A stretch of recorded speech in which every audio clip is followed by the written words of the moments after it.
Hello, welcome to LDS Against Depression.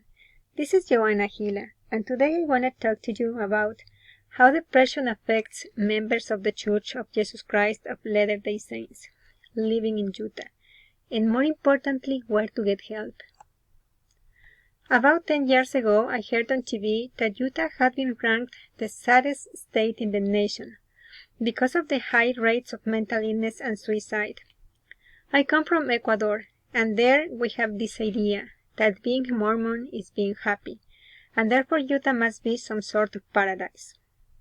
So to hear that Utah has been so poorly rated was shocking. In 2017, it happened again. Utah got the highest rates of mental illness and low access to mental health. So here Utah's location is important for a couple of reasons. First, its geography. The American West is known for its dramatic mountain vistas, expansive savannas, and frontier culture, but it also has a dark underside, the highest suicide rates in the country. Researchers have studied the so-called suicide belt for decades. We often think of suicide as an individual act, but the social and physical environment is really an important determinant of mental health. Put another way, the very traits associated with the West and romanticized in American culture, individualism and independence, stoicism and solitude, may also have deeply negative implications for its people. This brings us to our second point, stigma surrounding depression and low access to health care.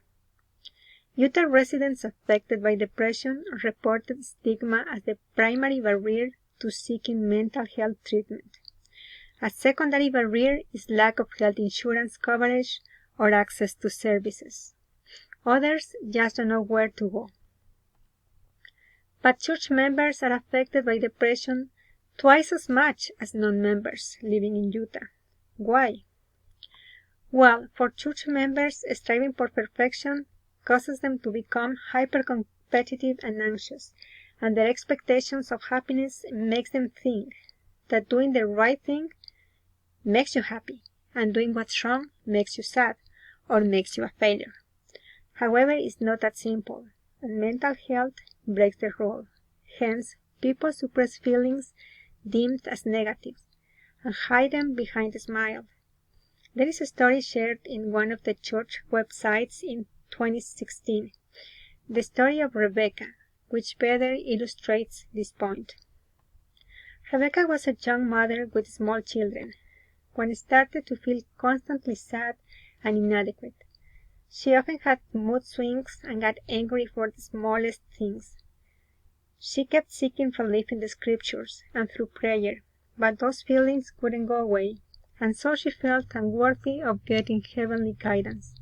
She tried even harder to be a good mom, a better wife, and a more involved church member, but it was too much for her. She felt this culture of perfectionism was suffocating her. She talked to her husband, and he offered a priesthood blessing. It helped a bit, but her mind kept tormenting her. Overwhelmed, she finally opened up to a church friend. Her loving and supportive friend told Rebecca that those were symptoms of depression and that she needed professional help. It was difficult for Rebecca to assimilate this, but thankfully she did.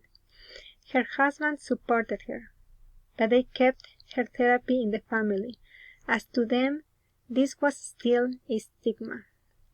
Rebecca published her story many years later as a way to help other church members going through the same, so they know that perfectionism is an illusion, and focusing on what really matters, taking care of oneself, and getting help makes the difference.